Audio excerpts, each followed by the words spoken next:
All right. Happy Sabbath. Today is March 3, 2018. And we're going to continue on our study about the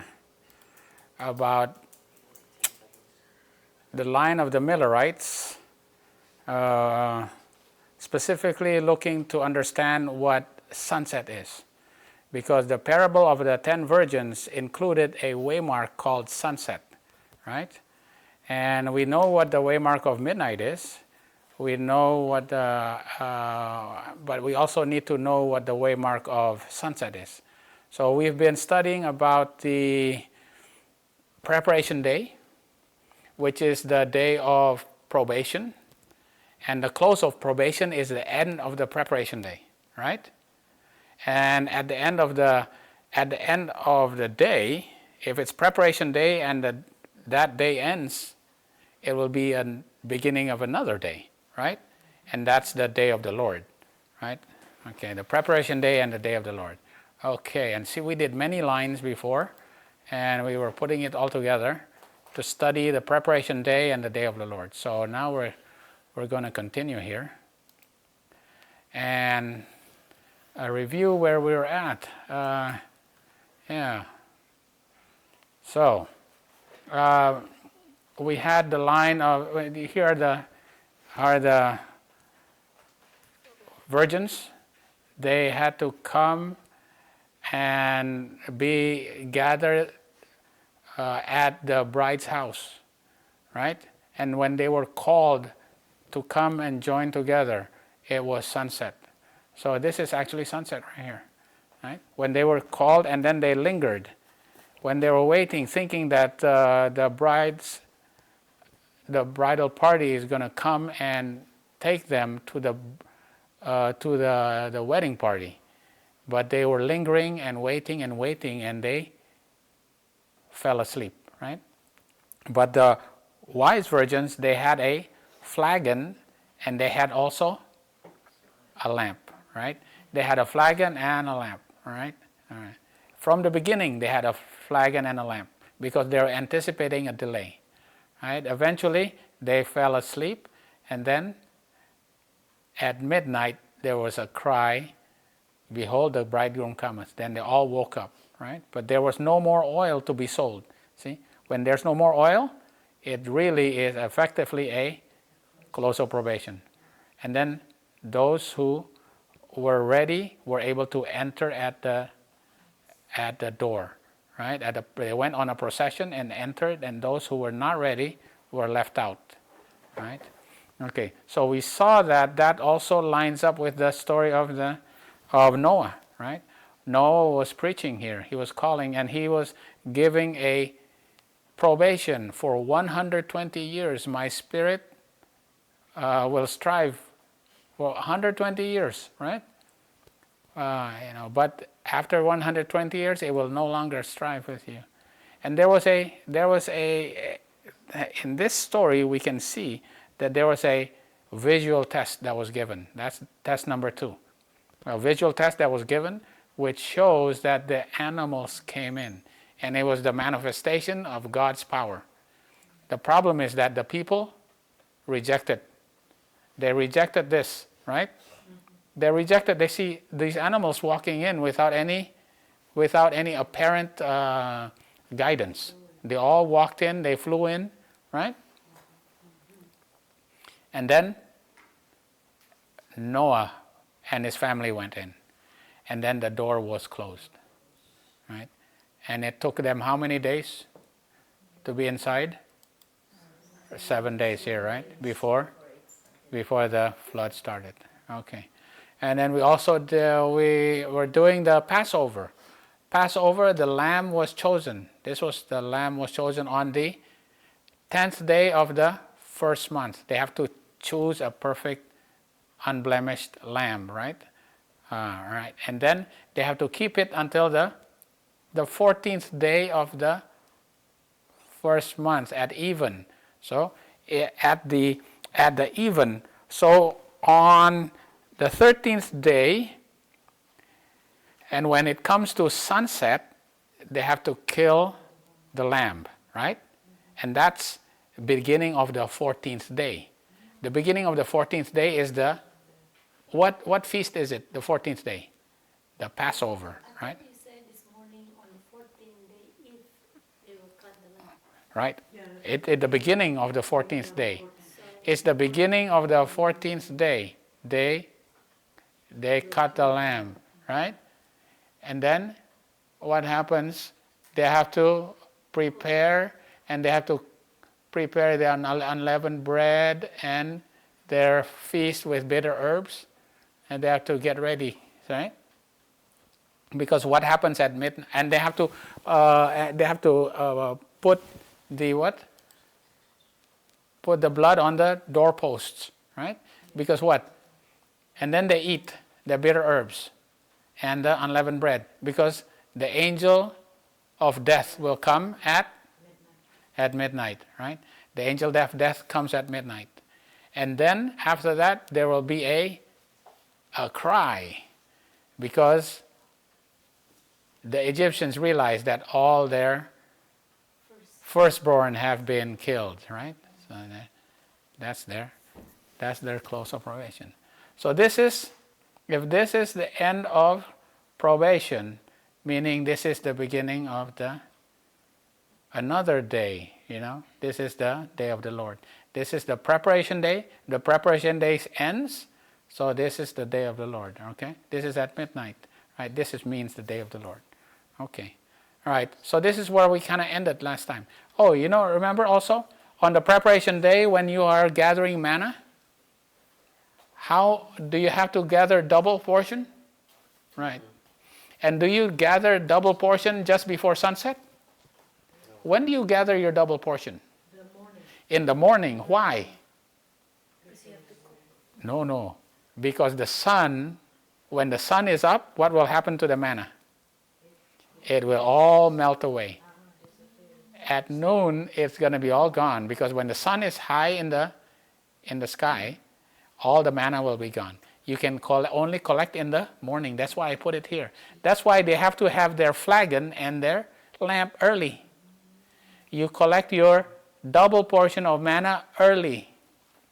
So, then what do? You prepare your food here. Because can you prepare your food here? Can you cook here? Can you prepare your clothing here? No, all have to be done here, right? Yeah. All right. They have to be done in haste, right? Your character has to be ready.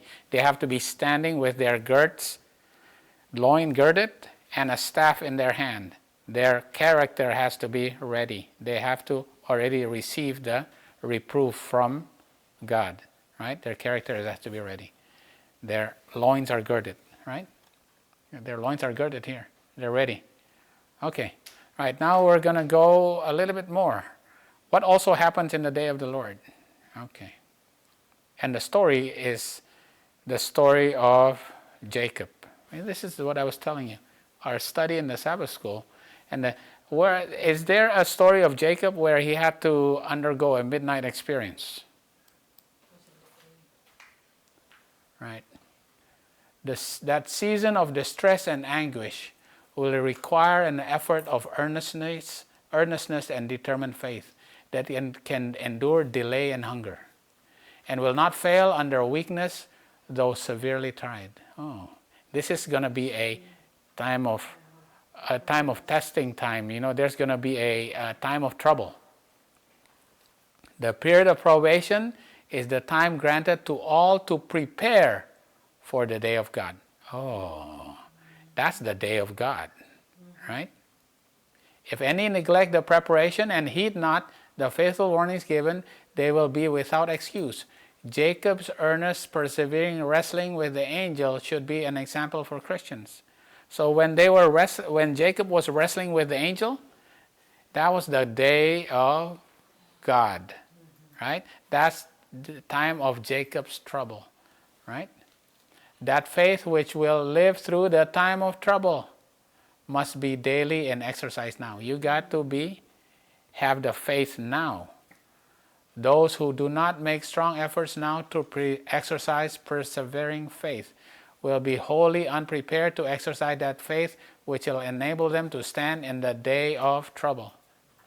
So there's going to be a day of trouble during what is called the day of God. And that is going to be a time that is called Jacob's time of trouble. Okay? What happens at Jacob's time of trouble?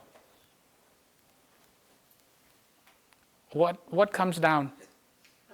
The 7 plagues. Right? Yeah. The Jacob's time of trouble is the 7 plagues. Right? Okay. It was in a lonely mountainous region, the haunt of wild beasts. So this is what happened. Jacob, he decides to run away, right? And then he had to work for his uncle, right? And he had to work for his uncle, and then he had to work 7 years for one wife that he got tricked into, and another 7 years for the other wife that he really loved. Right? Then he became actually quite prosperous. Right? He had a lot of his family grew. Right? Obviously he had 13 children. Right? He is a big family. Right? What else happened? But he realized that he had sinned, and he wanted to be forgiven. And so he said that he had to go and return. He had to make peace, amends with his brother Esau, right? Okay. So it was in a lonely mountainous region, the haunt of wild beasts and the lurking place of robbers and murderers, solitary and unprotected. Jacob bowed in deep distress upon the earth. It was midnight. Right. So he went with his family, and his family says, "Okay, you keep on going. I'm gonna have to, be by myself," right? And it was at midnight that he bowed down in deep distress. There's a bowing down at midnight, all right? Yeah. All that made life dear to him were at a distance, exposed to danger and death. Bitterest of all was the thought that it was his own sin which has brought this peril upon the innocent. With earnest cries and tears he made his prayer before God. Suddenly a strong hand was laid upon him. He thought that an enemy was seeking his life as he endured to wrest himself from the grasp of his assailant. In the darkness the two struggled for the mastery.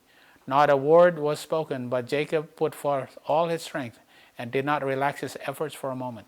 While he was thus battling for his life, the sense of his guilt pressed upon his soul. His sins rose up before him to shut him out from God.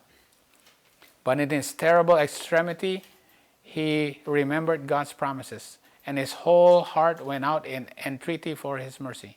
The struggle continued until near the break of day, almost until sunrise, when the stranger placed his finger upon Jacob's thigh, and he was crippled instantly. Right, yeah. The patriarch now discerned the character of his antagonist. He knew that he had been in conflict with a heavenly messenger. And this was why his almost superhuman effort had not gained the victory. So, right, he was wrestling with the angel. And who was it? It was actually Jesus. It was Jesus himself. Jacob was wrestling, right? And it started when? At midnight. Right? It started at midnight all the way until almost sunrise. Okay? And this is, when we call this is the Jacob's time of trouble. And that's also called the what? The day of the, it's also called the day of the Lord. All right? Okay? So, all right, we got to put that in a line now. All right? The day of the Lord is after a probation. Right? After the probation closes, it's at midnight, and there's going to be another day because now your day of probation is finished. You're starting a new day. It's here, the day of the Lord. Okay. So let's put it on the line here. Okay. Here we say the probation goes here. It ends at midnight, right? And then there's the day of the Lord.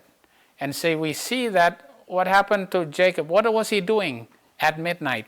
He was bowing down and praying, right? He was bowing down. Okay. Who bowed down and prayed at midnight in the Garden of Gethsemane? Jesus, right? Right. Who bowed down and received the Mara vision, which lines up at midnight and was touched 3 times? Daniel. Right? There's a bowing down at midnight, right? And after that, they woke up and was raised up. Right? You know, we see multiple bowing downs at midnight, and they were as if dead, right? Jesus, Daniel, Ezekiel, many. There's many of them that bow down at midnight. Okay, so he was bowing down at midnight, and then what did he have to do? He had to wrestle. All right, wrestle until the day breaks. So here, this is Jacob's time of trouble. Okay, all right. Now I was just looking at this. Wait a minute, this doesn't make sense. If this is our line here, this is when we're living here, and this is midnight, how come Jacob's time of trouble is right after midnight? Okay? It doesn't make sense, because when does Jacob's time of trouble actually happen in the grand scheme of the lines?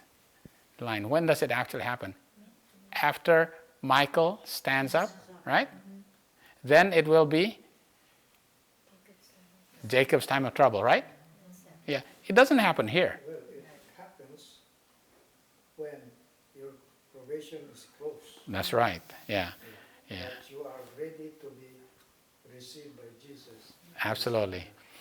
Right. So we see that this is actually the day of the Lord for us here, because we're already ready. What we're wrestling with is to make sure that we know that we don't have any sin here. Right? In essence, this is our Jacob's time of trouble. But the real Jacob's time of trouble, okay, we're going to put it in a line here, okay? Right. Okay. This is 9/11, midnight, midnight cry, National Sunday Law, and then this is Universal Sunday Law, when Michael will stand up, right?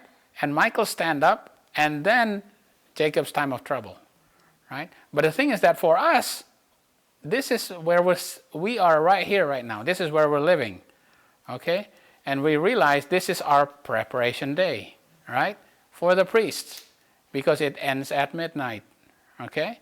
And then there's a binding off, and this is actually the Lord's day for us, okay? In a sense, we can say that this is our time of trouble, all right? This is right here. Because what also happens here? Somebody is going to be arrested and taken to Caiaphas, right? And this is their time of trouble. They have to go through seven tribunals, right? It's their time of trouble too, like the 7 plagues, 7 tribunals. This is their time of trouble. Okay, so this is for the priests. But remember, there's also a time for the Levites. Okay, so when they're giving their prediction here, who's going to be waken up that's still in confusion and error? No, they're still in confusion and error. The Levites. Levites are still confusion and error. If this is Ezra say, hey, you, come out of confusion and error, right? Join us. We're going to go to Jerusalem, right? Okay, so here are the Levites. The Levites, okay, right? The Levites, they have the same experience, right? The same experience is right here. This is their preparation time and their binding off time right here. Okay, up until the Sunday law. Are there some people in the church today that are represented by the Levites? These are it. These are the Levites. Yeah, who who are in our church. That's right. They are spiritual Jews. These are not Gentiles. These are the ones that we're saying, okay, right now we prepare, because at midnight we're going to give a message that is going to shake them, and they're going to come out. But what? We can't give that message if we don't even know the message. We have to prepare ourselves here, and then we're going to give it to them, right? And then they're going to be shaken up. They're going to have to learn for themselves, but they're going to be easier because the Holy Spirit is being increased. There's an increase in the outpouring of the Holy Spirit. It was sprinkling here, but it's going to get more and more and more, right? So it's going to be easier. For us, it was so difficult. To study, it was so difficult. Wow, studying prophecy is tough. How do we, because the Holy Spirit is only being sprinkled. But during this time, it's going to be a lot quicker for them. The latter rain is going to come in more, right? And they're going to learn. Okay, after that, whose time is it after this? Who's going to come here? The Nethinims, right? Here are the Nethinims. Their preparation time and their binding off time is right here. Until the universal Sunday law. The Nethinims, what class of people in our days? These are the Gentiles who's going to come in. The Gentiles who are going to join, right? These are the Gentiles who are going to join. These are the Nethinims, right? And then you see,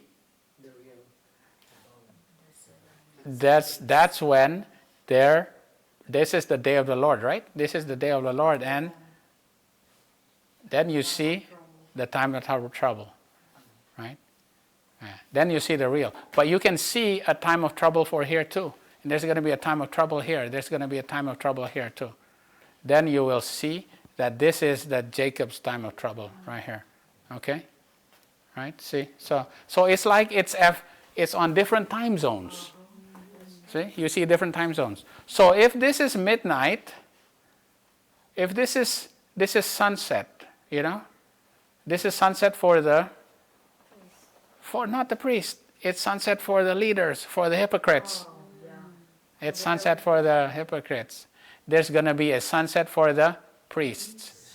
The sunset of the priests have to happen before their midnight. It has to happen here somewhere. Now this is what we're going to find out, right? But there's going to be also a sunset for the Levites. It's going to be here somewhere. And there's going to be a sunset for the Nethinims. It's going to be here somewhere, okay? This is the priest. This is the Nethinims. There's the Levites. The sunset is going to be here. There's going to be a sunset here because this is the midnight for the priest. This is going to be midnight for the Levites, and this is going to be midnight for the Nethinims. You get it?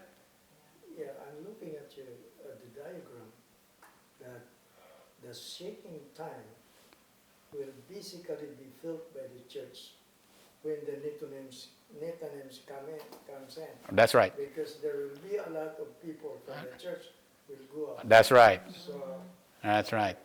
A lot of the people in the church will be completely lost, but there's going to be also coming that will join. Yeah, they will be joined here.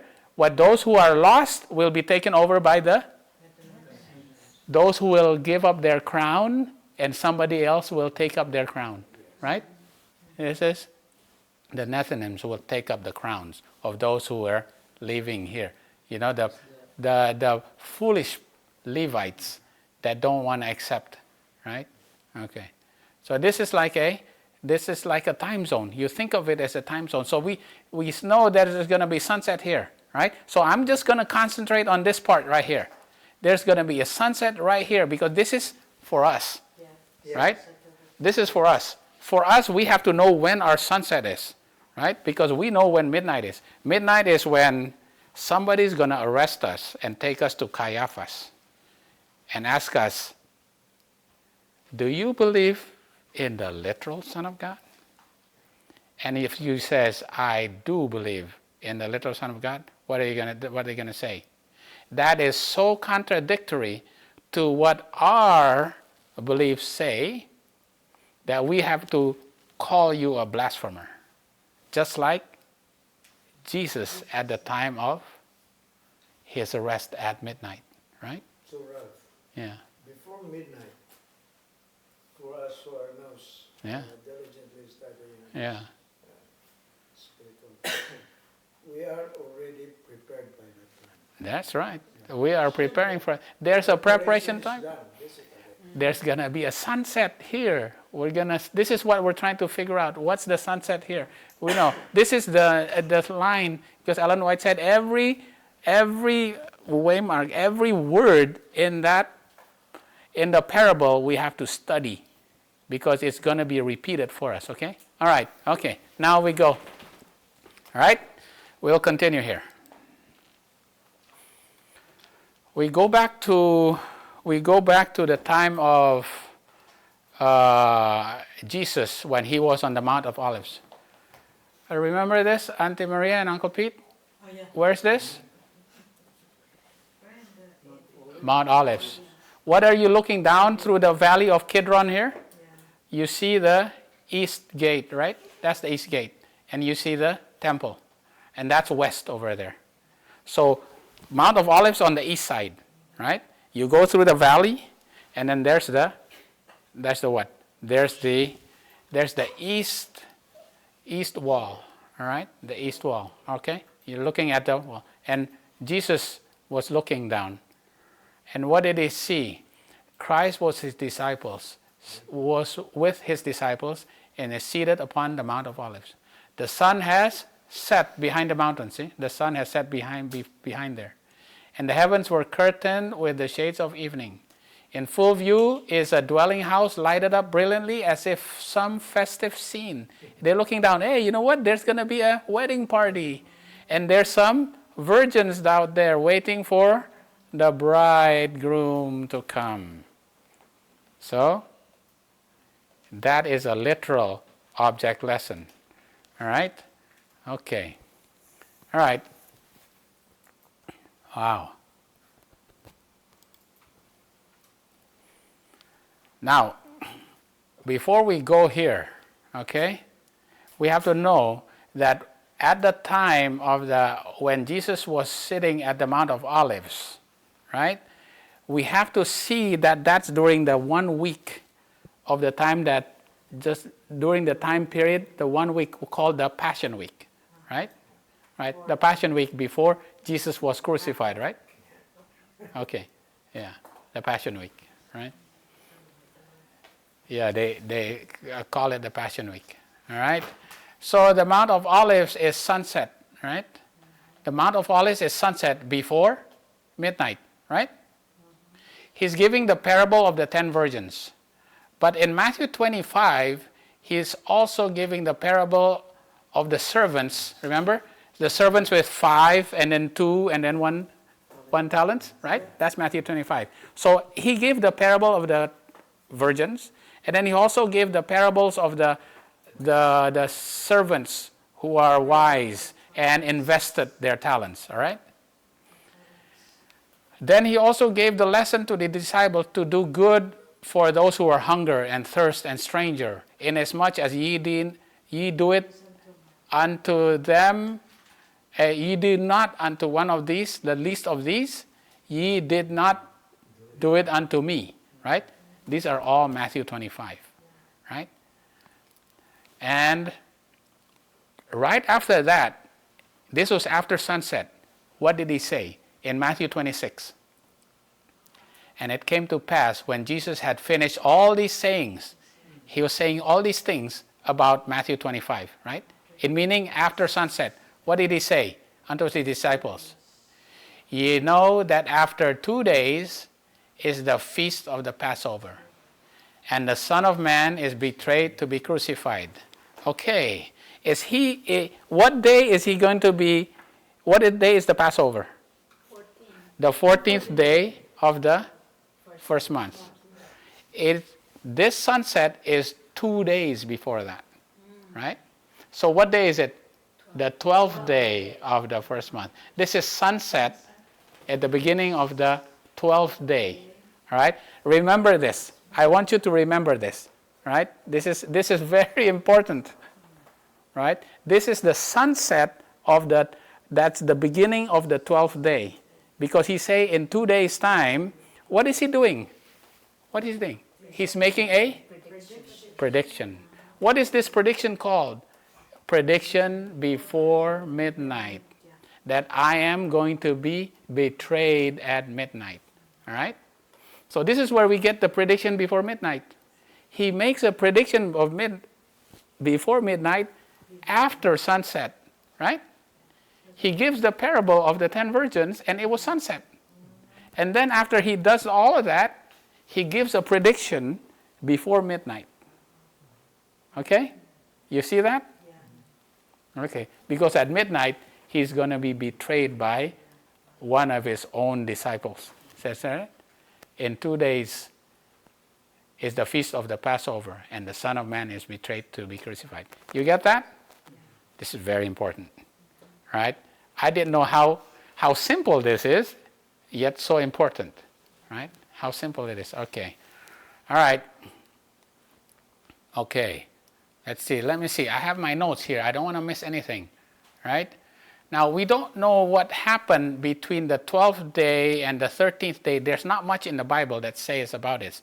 But we know that on the 13th day, right? So the following day, Judas went to the priests and he started bartering how much he's going to get for betraying Jesus. And they came to how many? 30 pieces of silver, right? Okay, you can find that in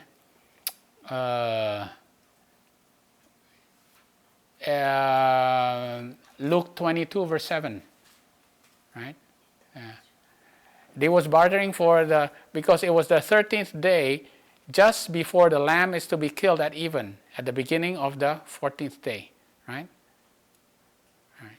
So, when we look at the story here, this was the last time he was at the Mount of Olives before he goes and be crucified. This is the last time he is at the Mount of Olives before he goes and be crucified, okay? And then what he does, then just before the time that he was going to have the Passover, he tells his disciples, go and prepare a meal, right? He prepare a meal. And the preparation for the Passover, because the Passover is going to have to be killed. And when was that last typical? We're talking about the typical lamb, right? The actual lamb was killed before their meal, right? It was killed at sunset. It was killed at sunset, right? When the beginning of the 14th day, right? It was prepared by Peter and John. They killed that lamb, and then they ate with the last Passover before midnight. Okay, you get that story? Right? Because at that last Passover is actually the communion, when they actually wash the feet and eat the bread and drank the wine. And what happened? What happened to Judas? Then he was called out that you are the one, right? And he stood up before or after midnight? Before midnight, right? Yeah. So you get that? The story? Was called out during the communion. Yeah, right. After this, and then the one that I'm going to give this bread and I did the sop into it, is the one that's going to betray me, right? And everybody said, oh, is it me? Is it me? And Judas didn't hear that. And then he gave it to Judas. And everybody knew, oh, it's Judas. And then he stood up and went into the night, right? Okay. All right. So what happened? After that,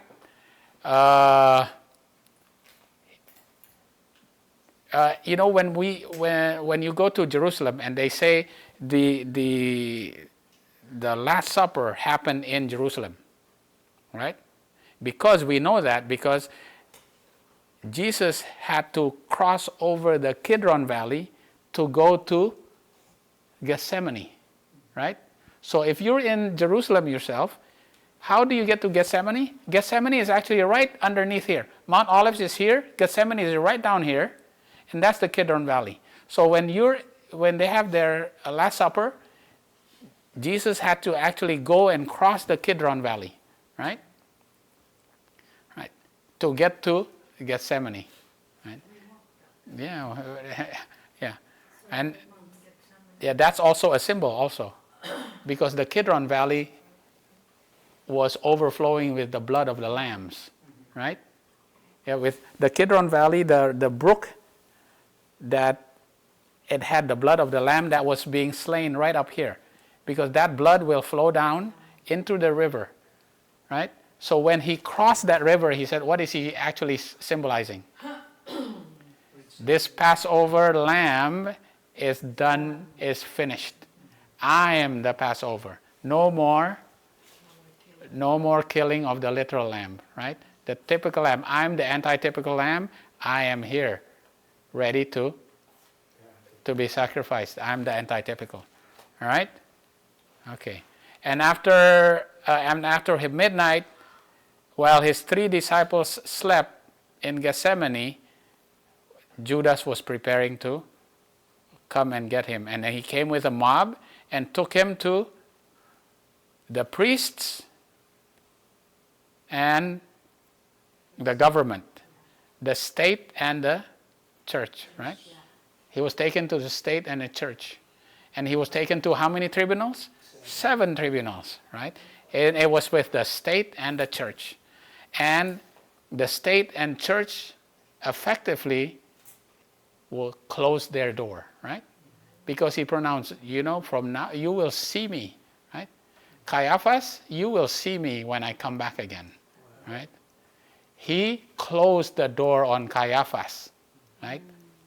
The close of probation happened there, right? And Pilate also. Pilate closed his door when he rejected the letter that he got from his wife. His wife says, you know what? This man is innocent. But he rejected that. And he said, I'm washing my hands. I'm giving it to the Jews. And the Jews crucified. Pilate closed his door too. So the church and state closed their door after midnight. Okay? Yeah. Okay, this is very, very important. Okay? Now, very interestingly, this story is very similar to the story of the Magi. This is very interesting because it's very close to the story of Magi. It's very similar. This is the end of Jesus' ministry on earth, right? Yeah. It's towards him being crucified. The story of the Magi is the beginning. The beginning and the end. I am the Alpha and Omega. The story is very similar to the story of the Magi. All right? Okay, we got to do this. When I heard this, I go, wow, that's pretty amazing. Okay, here's the story of the Magi. The Magi, they have been studying in where? Where were they studying? In the East. In the East country. Where was it that they were studying in the East? And they were studying in Babylon, right? Because Daniel was there. And Daniel brought all these books. And those books were being studied by the learned people in Babylon. And they were studying whose prophecy? Balaam's prophecy, right? Yeah. And interestingly enough, where did Balaam come from? He came from Babylon. Balaam came from Babylon, right? Numbers 24, right? All right. Okay. So they were studying and they said they saw a star, right? And they said, they were looking into all their books. There's a star. This must be another. So they eventually got to the prophecy of Balaam and they say, here's the star. And the thing about it is, Ellen White said in Desire of Ages that the angel of the Lord came into a vision for them. So, right? They decided, okay, you are to follow that star. So they went and followed that star.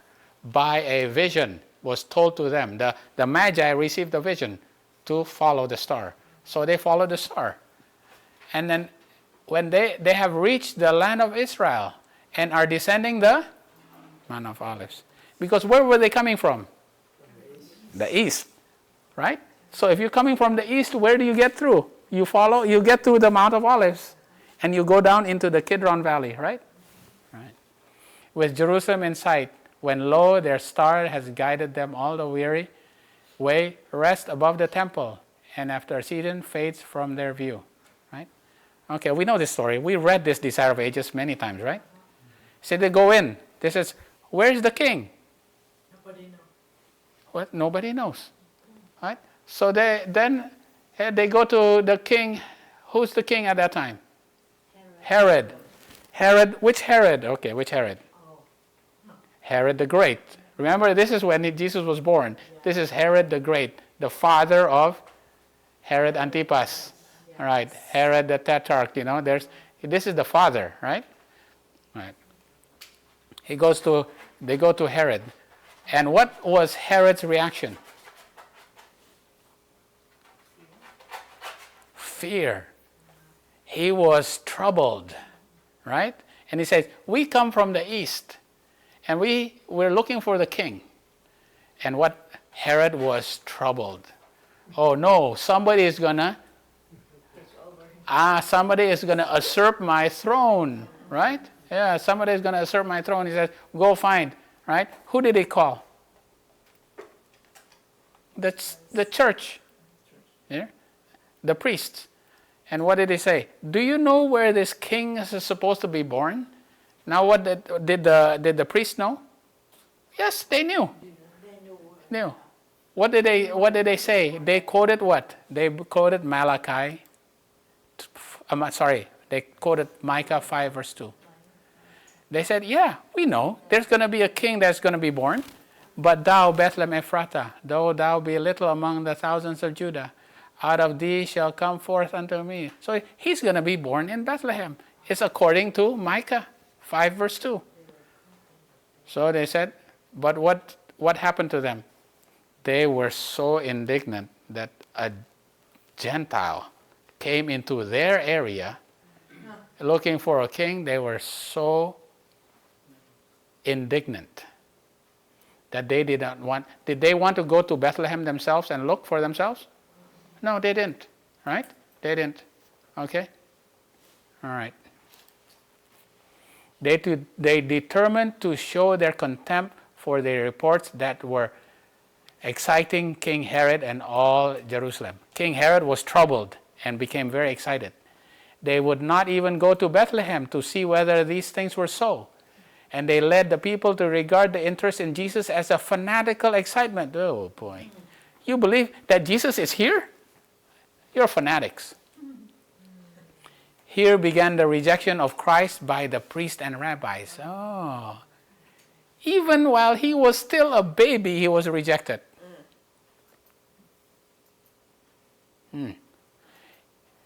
From this point, their pride and stubbornness grew into a settled hatred of the Savior. Even when he was a baby, he was already hated.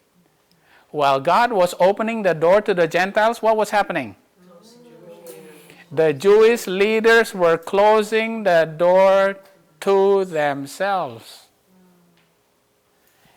After Mount Olives, they went to Jerusalem. And in Jerusalem, they met church and state. And church and state was closing their probation at that time already. Remember? It's a Mount of Olives. Okay? The story is very similar. All right? Jesus came from the Mount of Olives. Right? And then he went into Jerusalem. And he was captured. And he went in front of church and state. And the church and state closed their probation. You see? Is that Alpha and Omega? It's the same thing in the beginning and the end. He says, I'm the Alpha and the Omega. You want to know about me? Study the prophecies. You will know about me. Because when you know about me, you're going to know what's going to happen in the end time. Right? Wow. Pretty amazing. Okay. So in my haste, I put this as a symbol of Mount Olives. And Jesus was on the Mount of Olives, right? When he was telling at the sunset, was the beginning of the 12th day of the first month, right? The beginning of the 12th day of the first month. Right, okay. After his triumphal entry. Okay, here you go. When was his triumphal entry? When was his triumphal entry? His triumphal entry was actually a week before. It was actually on the Sunday. It was on the 7th day of the, no, wait a minute. That would be the 8th day. Sorry. It's the 8th day of the first month. Right? That was his triumphal entry. Right? Okay. Right. Sorry, that's the 9th day. It's the 9th day of the first month. The triumphal entry was the 9th day of the first month. Okay? But remember, when was the lamb chosen for the Passover? What day was the lamb chosen for the Passover? The 10th day of the first month. So how was Jesus chosen as the lamb when the triumphal entry was actually on the 9th day? We read in the Bible that when Jesus entered with the triumphal entry on top of on the donkey, he entered the temple at what time?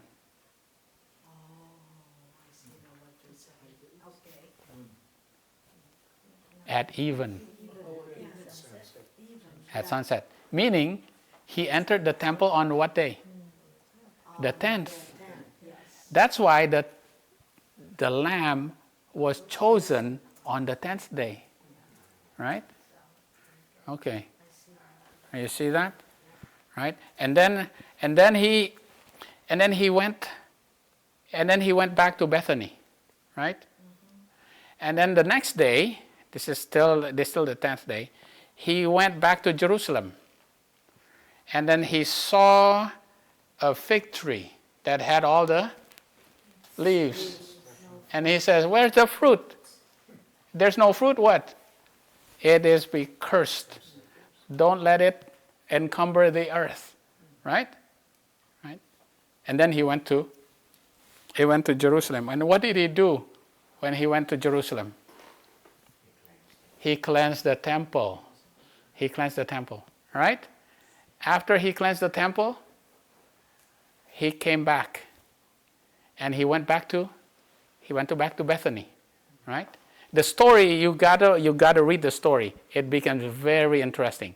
He comes back and stays at Bethany that night. And the next day, he came back from Bethany, he went back to Jerusalem. On the way, he went the same way and he saw that tree. And the people and his disciples look at the same tree. Hey, that tree is dead. You cursed it yesterday, today it's dead. And then where did he go? He went back to the temple. And all the priests and the scribes came to him. And what did he call them all? You hypocrites, you what? You generation of vipers. Did he say, my house has been made desolate? What did he say? Your house. Now, this temple is not my house anymore. He says, this temple is not my house. Your house is made desolate. Right? This temple is not my house anymore. This is your house is made desolate. Right? Right. Okay. I said, and then where did he go? That's the 11th day. He went back, and then, right, and then he went to the Mount Olives. Right? He went to the Mount Olives, and then he gave and he says, and the disciples said, Jesus, you know that beautiful temple, is it going to be destroyed? And he says, not one stone will be on top of another. Right? That's Matthew 24. Right? Matthew 24. And he goes through all the things that is going to be the signs of the times. Rumors of war, false Christ. That's Matthew 24. After that, where did he go? Matthew 25. What's Matthew 25? The 10 virgins. And when he was telling the 10 virgins, it was sunset. That's the 11th day. Right? And it was sunset becoming the 12th day, right? And then he says, in 2 days' time is going to be Passover. Okay, you get that? You get that? You got the timeline? Right? So it's very, very important to know that timeline, right?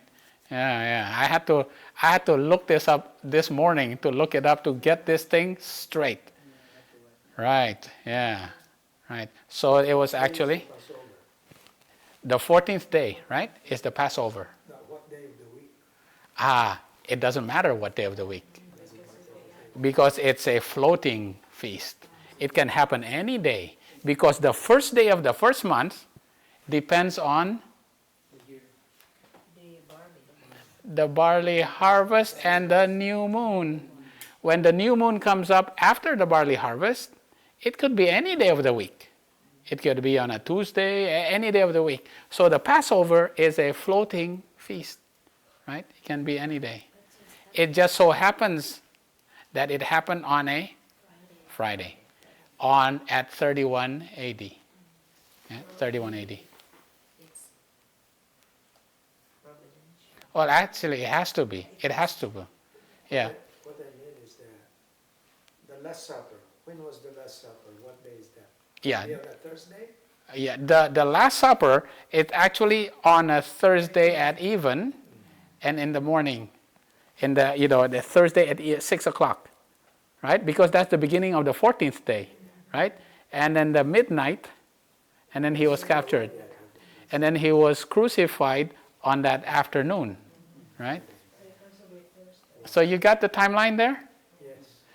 This timeline is so important for us to understand when sunset is. Okay.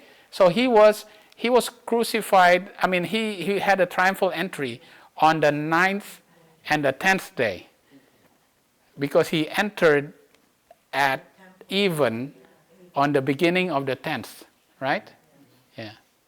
And he cleansed the temple on the 10th, and then he came back to the temple and he says, your house now, it's not my house, this is your house, is made desolate. And then and that's the 11th, right? And then the 12th, the beginning of the 12th, at sunset, he gives the parable of the 10 virgins. So this is a sunset right here, right? This is sunset. Okay? You get it? It's very easy. It's not that difficult, right? Right after he says, this is sunset, what does he give? In 2 days' time, what did he give? A pre-midnight prediction. You call it whatever you want. Prediction before midnight, pre-midnight prediction. I kind of like pre-midnight prediction, right? It's a pre-midnight prediction because he says, I'm going to be sacrificed at midnight here, okay? So we have midnight, we have a pre-midnight prediction or prediction before midnight, and we have a sunset. Right? You know what? This is so simple now. It's actually not that difficult to figure out when is sunset. Okay? All right. Now, the thing about it is, now we're going to put this back together, okay? How are we with time? We're okay, all right? This is all well and good to say that this happened at the time of Jesus, but this also something that we have to line up with the Millerites. Because when we line up with the Millerites, then we can line up with our timeline, right? To be able to know what happens in our timeline, we have to line this up with the Millerites. Okay, if we look at the 14th day of the first month in 1844, what day of the year in 1844 is the 14th day of the first month? Okay, so where would we go to find this? Where would anybody go to find anything these days? Google. Okay. Oh no, you're behind times, RC. Would you go to Google? Right? Everybody goes to Google, right? Okay, this is 1844, right from Google, This is 1844. January, February, March, April, May, June, July, August, September, October. All right? And then this is the Gregorian calendar, obviously, right? Now we got to put the Karaite calendar on top of this. So I superimpose, this is the Karaite calendar right here. Okay? The first month, the second month, the third month, C1. Tammuz is the fourth month. Fifth month is Menahem, Elul, and then Tishri is the seventh month. You see this? The seventh month is right here, okay? You get that? Right? Okay, remember, we were saying that the first day of the first month in 1844 was what day in 1844? The first day of the first month. April 19. Look at that. April 19, 1844. You see that? It is the first day of Nisan. The first day of the first month. You get that? Okay. Now,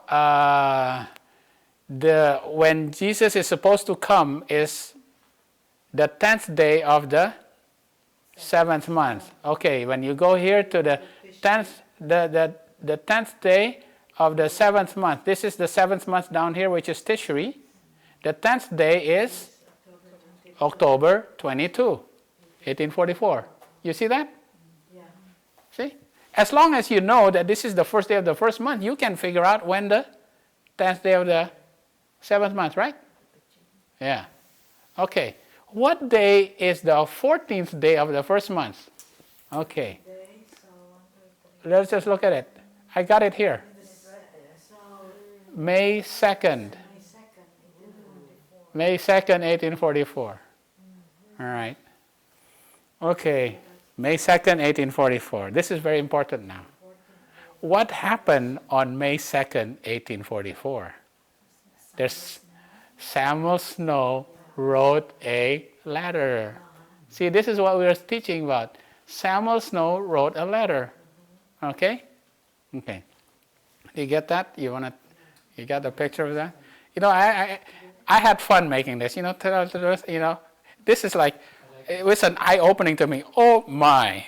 When you do it like this, it's not difficult. Yeah? It's not difficult once you do it like this. You see that the 14th day of the first month, Passover, is actually May 2nd. Okay? May 2nd. Remember, Passover is the 14th day. So before Passover, there's a prediction before midnight. And there's also a what? Sunset. There's also a sunset before that. Okay? All right. Okay. All right. All right. So we go back to Miller. Remember, I put all of this. This is William Miller. Now this is Samuel Snow. He wrote letters. He wrote a letter and it was published twice. Right? And this is the 14th day, the April 19, 1844, which is what day in the Karaite reckoning? First day of the first month. Right? And he also published on May 1 and May 2. What is May 2 now? 15th day.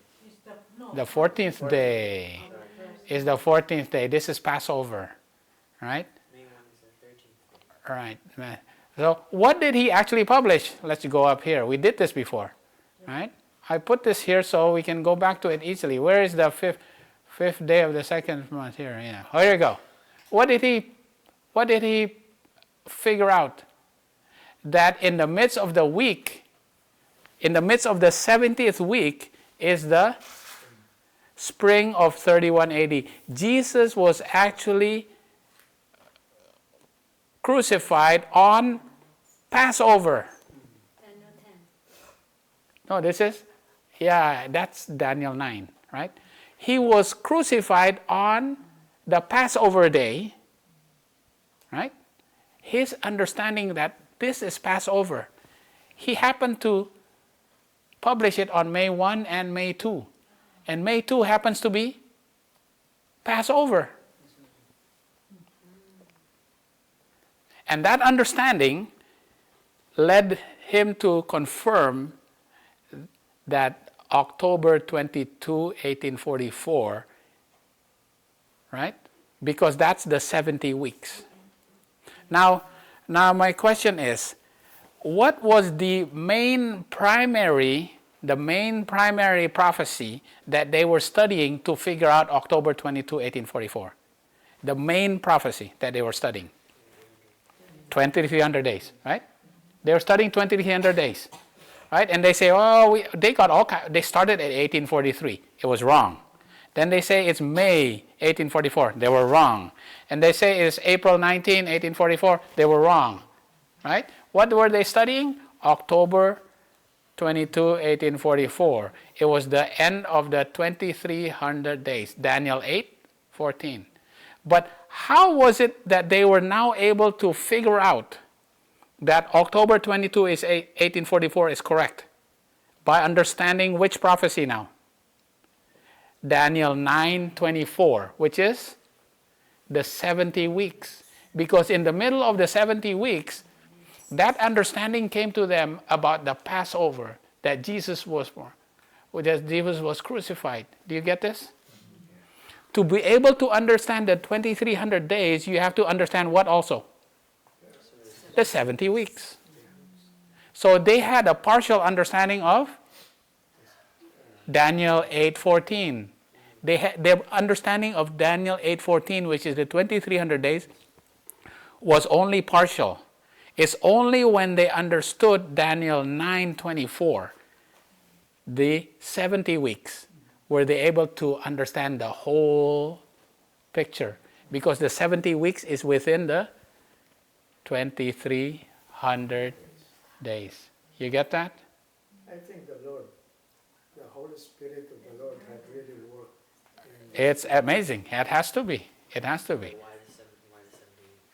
Right, okay. RC is going to ask you, why is this important for us? Because the fullness of the year. Okay, I'm going to, so, okay, there's 70 days, okay? And then 70 weeks, right? 70 weeks. And in the middle of the 70th week is when Jesus was crucified at Passover. And this happens to be Passover right here, Passover, okay?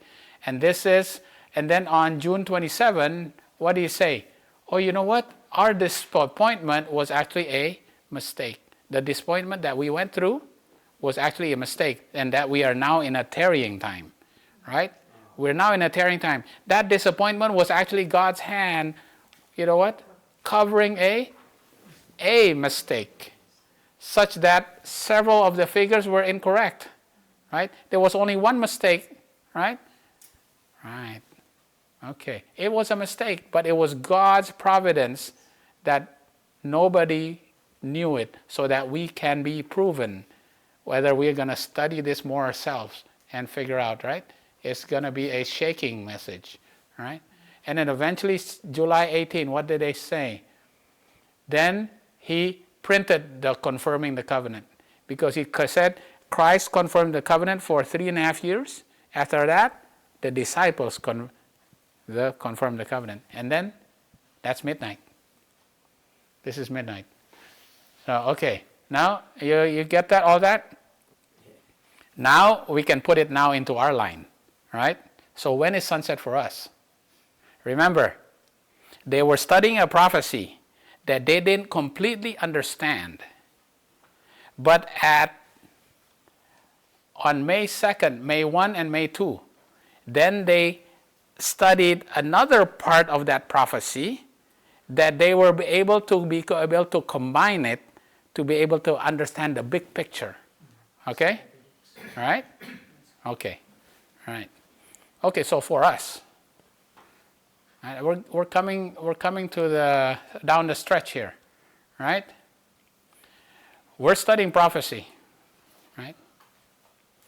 We have to figure out what's going to happen at our midnight cry and the Sunday law, right? Just like the Millerites, they were trying to figure out what's going to happen on October 22. What's going to happen when Jesus comes? That's their Sunday law. It's like their Sunday law, right? They have to figure out, and they were studying Daniel 8:14, but they didn't completely understand it until they figured out the 70 weeks. So in our timeline, what prophecy were we studying to figure out our Sunday law? What prophecy have we been studying even since 1989? Daniel 11 verses 40 to 45. We were studying that. But did we understand Daniel 11 verse 40 to 45? We didn't completely understand it.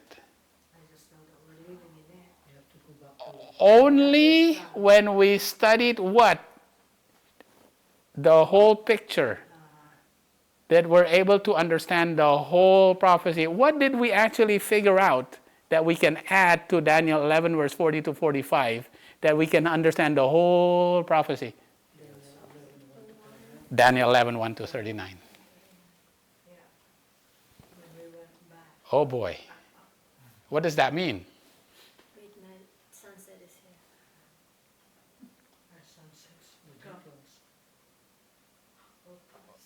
When we studied Daniel 11 verse 1 to 39, it completed the whole picture of Daniel 11. Because Daniel 11 shows us our midnight cry, and Sunday law. Right? We didn't know it before. We only knew a part of it. And then when we were given the light of Ezra 7:9, the French Revolution, then we went through this experience ourselves. Yeah. Did the Millerites, they studied Ezra 7:9? They were given Ezra 7:9 to figure out the first day of the first month. French Revolution. All these things were added up so that we can understand Daniel 11 verse 1 to 39. And that completed the full picture of the entire Daniel 11, 1 to 40. 45, sorry, 1 to 45, right? Yeah, okay, right? And that happened here. That's May 2nd, because that's when, May 2nd is when Samuel Snow figured out the 70 weeks to complete the whole picture of Daniel 8:14. Do you see that? So where are we now? If this reasoning, if this, some people call logic, right? Okay, if this line is correct, when we understand Daniel 11 verse 1 to 39 to complement the entire picture of Daniel 11 verse 40 to 45, we're at sunset.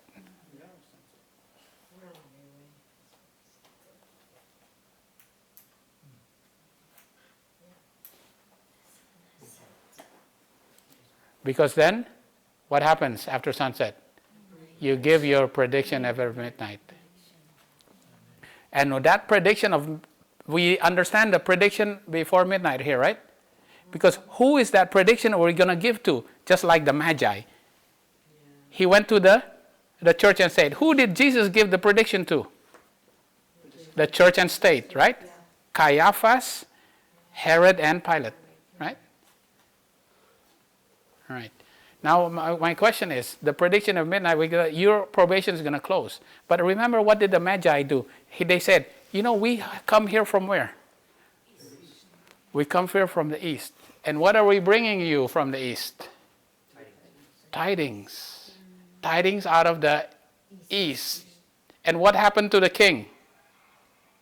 What happened to Herod? He was troubled. Right? Daniel 11 verse 44. Can somebody read Daniel 11 verse 44?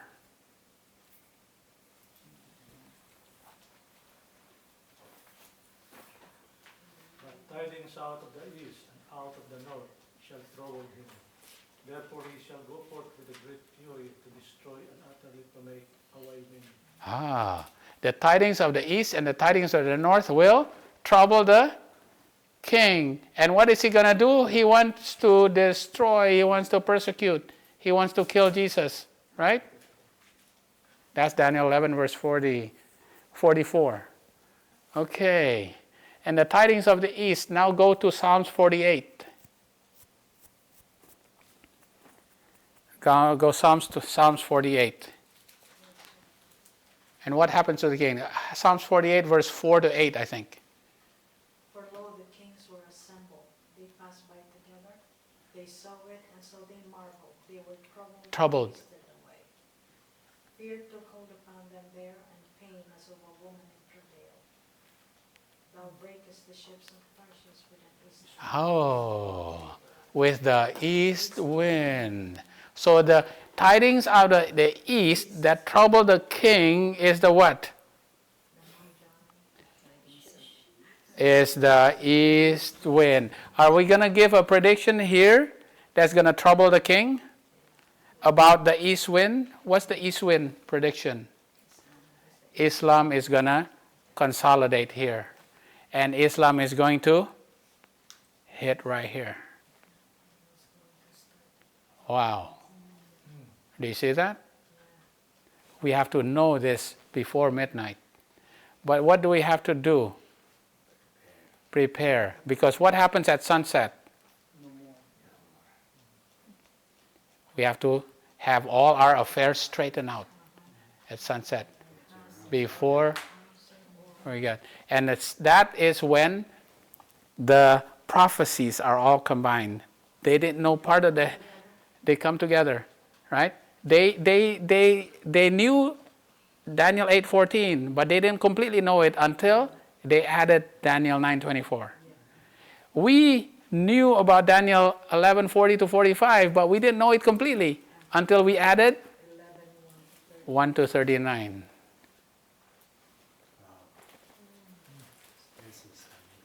So that's the 14th day. So just before, you know what? This is, if this is the 14th day of the first month, this is May, sorry, I have to revise it. This is May, what? This is May 2nd. Just before May 2nd is May 1. That's sunset and pre-midnight. There's a little bit more. You know what? Some things are going to be opening up more here, right?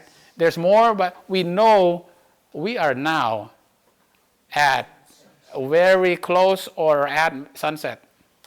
Very close or sunset right now. Because when we studied, we didn't realize it, that when we studied Daniel 11 verse 1 to 39. We didn't even know sunset. Yeah, we didn't even know sunset. We didn't realize it. With the timeline, we are already on a sunset. Right. This is very close here. It's a little bit too late, This is right. Yeah. This is the. Now, do you think that it's easy for us to understand this? Was easy? Oh, this is difficult stuff. This is tough. This is tough. This is not easy. This is tough, right? So if this is May 2, 1844, and this is April 19, the disappointment, sunset, it got to be May 1 or something like this. But May 1 and May 2 is when he preached. So this is May 1 or May 2. I'm not entirely sure. We're still have an advancing light here somewhere. This is sunset because May 1 and May 2 is the 14th day is May 2. May 2 is when he What's found that? out That's the the 7 close of weeks. probation? No. Yeah, this is close of probation. Look at here. All right? Priests. See, May 2. He gave it twice. Yeah. He gave the same message twice on May 1 and May 2. Okay. Right? And that's about the 70 weeks. Right? The understanding of the 70 weeks was given on May 1 and May 2. May 1, then he understood it before May 1. I think, no, he already knew it because he published the same thing. Yeah, he understood it before Oh, yeah. May 1. Yeah, he already understood it. Understood it. Right? So if this is May, all right, That's May 2. this is May 2. Passover. May 1 is Somewhere. sunset and pre-midnight, or one of these, okay? Sunset. But here, he already knew.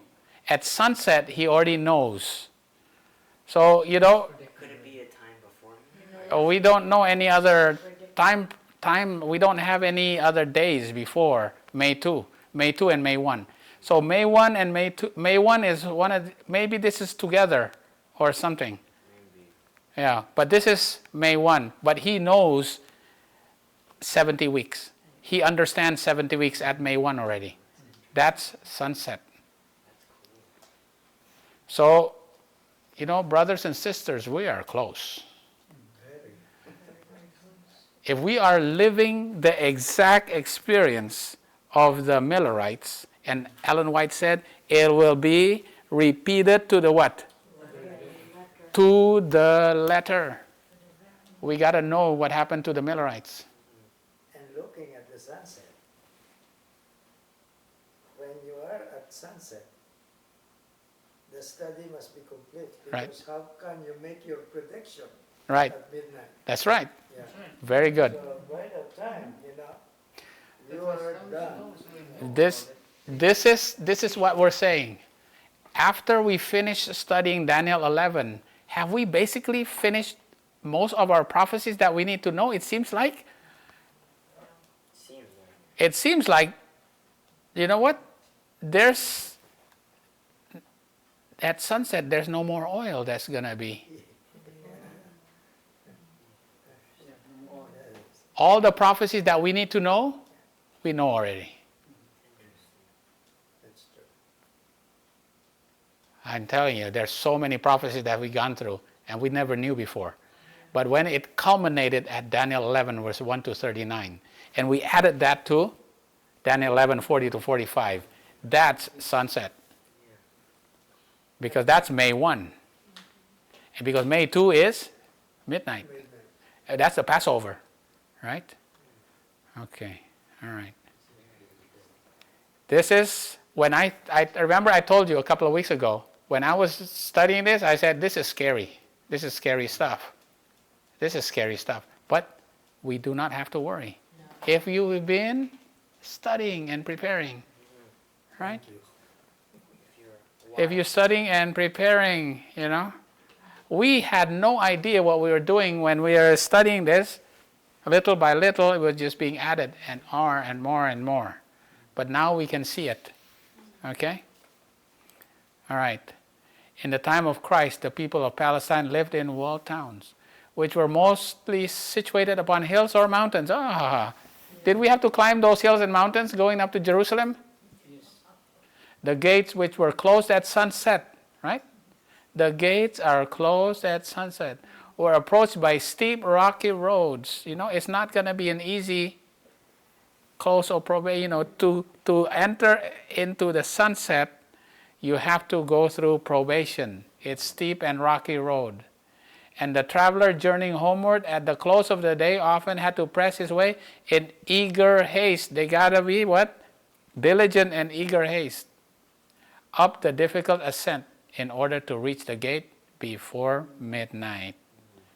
Right? The coming of Christ will be as if it were midnight, when all are sleeping. It will be well for everyone to have his accounts all straightened up before sunset. All his works should be right, all his dealings just, between himself and his fellow men. All dishonesty, all sinful practices should be put far away before sunset. The oil of grace should be in our vessels with our lamps. That's huge. That's right, eh?